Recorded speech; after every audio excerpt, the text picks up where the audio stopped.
Well, the rains have let up for a time in Los Angeles, although they were uh, nearly torrential.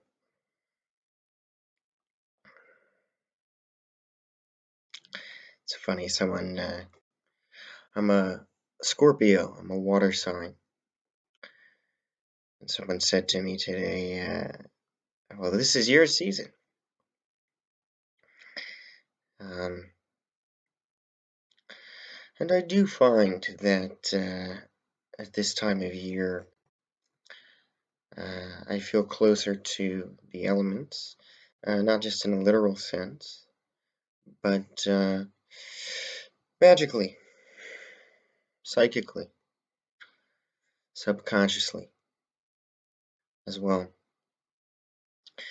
It is the time of year when, supposedly, magical energy is the thickest on planet Earth, or certainly in this part of the world, in the West. Alchemists and Renaissance magicians thought that at this time of year, the uh, the planes, the astral plane and the material plane, came closer together. Or sometimes the theory was that on Earth, the ether, there was an abundance of ether, or ethereal beings had an easier time manifesting on planet Earth. Of course, this is the time of year when it's the holiday season, as we say in the US. But for most of human history, the holiday season was what it was, not because there was a lot of shopping to be done, but for the reasons I just gave. And most religious festivals and communal rituals, any of the rituals that would have been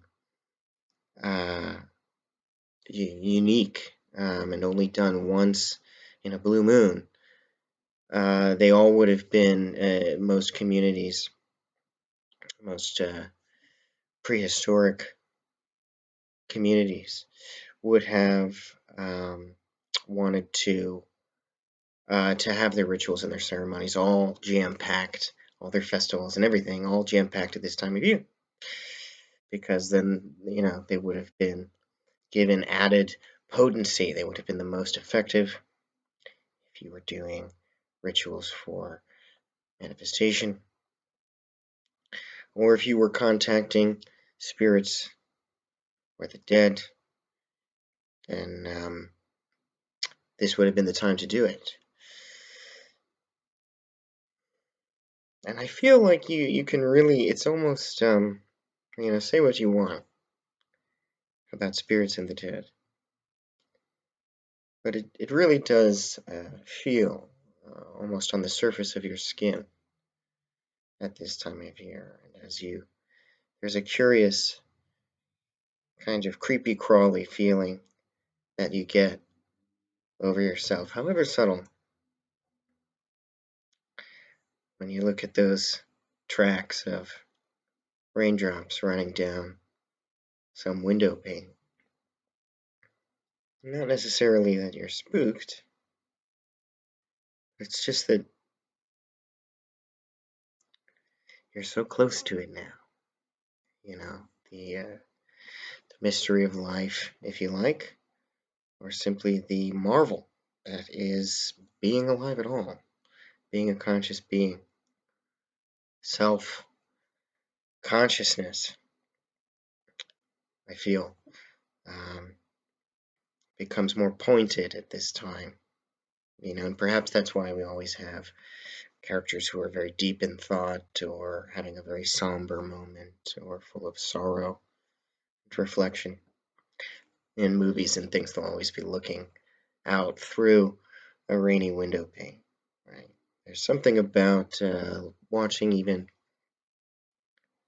a raindrop randomly fall on a leaf and then pour off.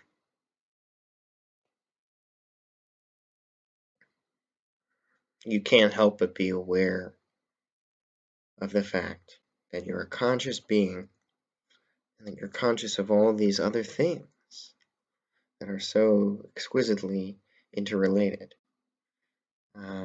It could be a terrifying prospect, right? To be aware of your own awareness in that way. To really sort of viscerally perceive your existential situation. As we all know, right? When the rains come, they can be powerful and destructive sometimes, also at other times, healing, nourishing, refreshing.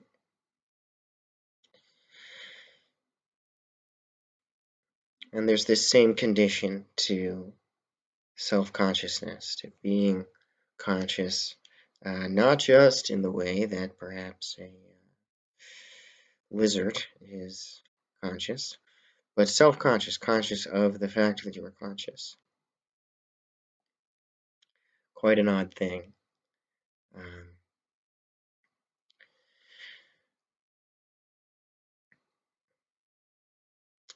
And you know, in a lot of, I won't say Hindu traditions, but certainly a lot of gurus in India will often speak about the relationship of awareness to itself, or the relationship of consciousness to itself.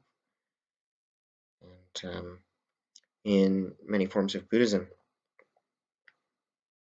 your true nature, as it's sometimes called, or the primordial fundamental state of mind, the liberated nirvanic state of mind. It's often talked about as being empty, being simply self-consciousness, just as such, which is curious. And I have been thinking lately that there's a lot that the witchcraft community, and the New Agers, just in general, could glean here from from some of these traditions. I mean, certainly there are New Agers like Eckhart Tolle, right, who's talking about presence and awareness and things like that. So some of that has gotten through, but I definitely feel that in the witchcraft community, some of the insights that I mentioned from, say, Buddhism could be particularly helpful. But even in general, for us spiritual folk, we forget, I think, how simple things can be. And I think we're looking for an alternative paradigm to replace whatever paradigm it was that failed us. And we have a tendency to make things complicated, because we feel like we have to replace all the bricks that fell down in the old house. So we naturally assume that we need the same number of bricks as before. But the truth is you don't. Nature is simple and satisfying.